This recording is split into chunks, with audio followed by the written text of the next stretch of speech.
Olá, tudo bem? Eu quero aqui dar um bom dia a todos, a paz do Senhor. Aqui é o pastor Luiz Roldan. Eu gostaria de falar um pouquinho sobre, como diz aí o tema do vídeo, o quadrilátero wesleyano para interpretação bíblica. O quadrilátero wesleyano, ele é um método, ele é algo que vem para nos ajudar a entender os textos bíblicos e como fazer uma aplicação, uma análise dentro da nossa vida prática.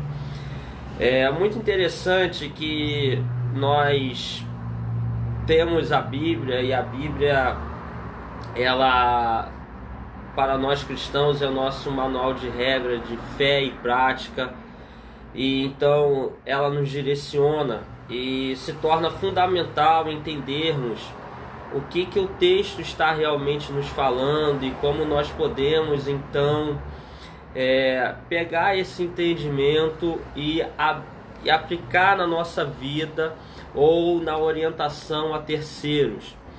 Então eu quero trazer aqui o quadrilátero wesleyano e eu vou indicar o livro do meu amigo e competente Vinícius Couto.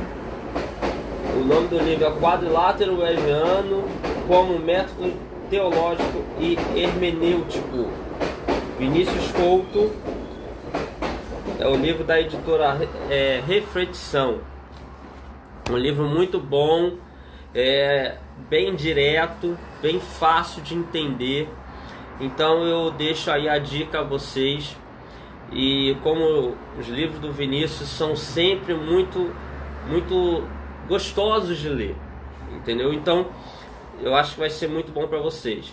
Mas vamos lá, o método do quadrilátero wesleyano, quando nós falamos quadrilátero, isso nos remete a um quadrado. Eu gostaria que você imaginasse assim um quadrado, e dentro dessa questão de um quadrado você tem quatro lados. Quando você tem quatro lados, você tem quatro pontos aí como questões nesse quadrado. O principal e mais importante é o ponto das escrituras. Aí você tem a tradição, a razão e a experiência junto com as escrituras. Quando nós falamos em quadrado, nós pensamos em quatro lados iguais. Isso é certo. Porém, dentro da ideia do quadrilátero wesleyano, você não está colocando todos os quatro em igualdade. A escritura é o principal. Então a escritura, ela não seria medida pelos outros pontos, mas os outros pontos serão medidos pela escritura. Então nós temos a escritura como uma parte importante aí, e a principal parte desse quadrilátero. Então, para nós analisarmos a escritura, nós vamos usar aí as regras de hermenêutica: contexto imediato, contexto remoto, contexto histórico. Nós vamos olhar o paralelismo de texto ou correlação de texto, porque alguns livros vão trazer essa nomenclatura. Eu até prefiro correlação de texto, acho mais fácil de falar. E nós vamos ter os tipos de linguagem, nós vamos ter a exegese, essas questões que nós vamos ter como regras básicas da hermenêutica para nós entendermos o texto. Então nós temos a escritura e nós temos também a tradição. O que seria a tradição? A tradição não é a tradição religiosa cultural, mas seria a tradição que o entendimento dos pais da igreja, o período patrístico. O que é isso? Aqueles que sucederam os apóstolos. Então a gente vai pegar do final do século I até ali o século V, fechando ali normalmente com Agostinho e Jerônimo. Então nós temos ao olhar para o período patrístico. Por que isso? Porque foi quem conviveu mais perto dos apóstolos. Alguns conviveram com os apóstolos, como Clemente de Roma. Você vai ter o Policarpo. Então você vai ter outros mais que conviveram com os apóstolos. Então você olhar para quem conviveu com ele, ou foi um discípulo do discípulo direto do apóstolo, te dá uma direção melhor. Não quer dizer que os pais da igreja não puderam errar em um ou outro ponto, porque eram humanos. Mas é só para te auxiliar, porque a tradição, a razão e a experiência são para auxiliar o entendimento das escrituras. E a base toda de entendimento é a escritura. Então você vai ter outro ponto, que é a razão. A razão está muito ligado ao contexto histórico do texto. Então você vai pegar o seguinte: qual o contexto histórico desse texto? Porque o texto vai estar inserido ali, então eu não posso aplicar um texto fora do seu contexto histórico. Eu não posso pegar as parábolas de Jesus e abrasileirar as parábolas do século 21. Elas estão dentro de um contexto que tem um fator histórico, cultural, para aquela época, daquele povo. Então eu não posso trazer essa questão de uma forma diferente. A mesma coisa, vou dar um exemplo aqui. Por que que Jesus, em forma teofânica, aparece na sarça ardente para Moisés e fala assim: olha, tire as sandálias do teu pé, porque esse lugar é santo. Tá, legal. A questão era o lugar ou era quem estava no lugar, no caso Deus? A questão não era o lugar, aquilo era um monte comum. A questão era o Deus que estava ali. Então Deus, estando presente, fazia o monte um lugar santo naquele momento. Mas por que que Deus vai falar para Moisés, falar: tira a sandália dos teus pés? Simples. Moisés foi criado na cultura egípcia. Os egípcios, entrar diante de o servo entrar diante do seu senhor, ele tinha que entrar descalço. E outra coisa, quando eles entravam num templo de uma divindade deles, lá dos egípcios, desculpe, eles entravam descalço. Então também era um reconhecimento de divindade. Assim como entrar diante do seu senhor, o servo entrava descalço, um reconhecimento de senhorio. Quando Deus fala para Moisés isso, ele está usando o entendimento que Moisés tinha da sua criação. E implicitamente está dizendo para Moisés: tira a sandália dos teus pés, porque esse lugar é santo. Ele está dizendo o seguinte: eu sou Senhor, tu és servo. Eu sou Deus, você é um mero humano. Então Moisés entendeu logo, mesmo que ele não soubesse exatamente qual Deus estava falando com ele. Mas ele entendeu. É um contexto cultural. Então isso é a razão. Eu não posso levar um texto para fora da razão, fora do contexto do que ele está inserido. Então você vai pegar, por exemplo, Jeremias, livro de Lamentações, você vai Ezequiel, tudo vai girar em torno do cativeiro babilônico. Eu não posso excluir isso. Tá entendendo? Então vamos lá. Outra questão, a experiência religiosa ou experiência espiritual, chame como quiser. Você vai pegar essa situação. Eu vou ver a experiência não como medidora do ensino, mas o ensino como medidor da experiência. É a palavra que mede a experiência. É a escritura que mede a experiência. Mas eu vou ver a experiência e vou mostrar o seguinte: isso aqui, o que esse texto quer dizer? E aí eu vou olhar a experiência como um apoio para o meu entendimento. Você vai pegar a situação há um debate, né, sobre o que é o batismo no fogo. Falar nisso no meu livro O Espírito Santo e a Igreja Batizada nele. Vou até pegar ele aqui.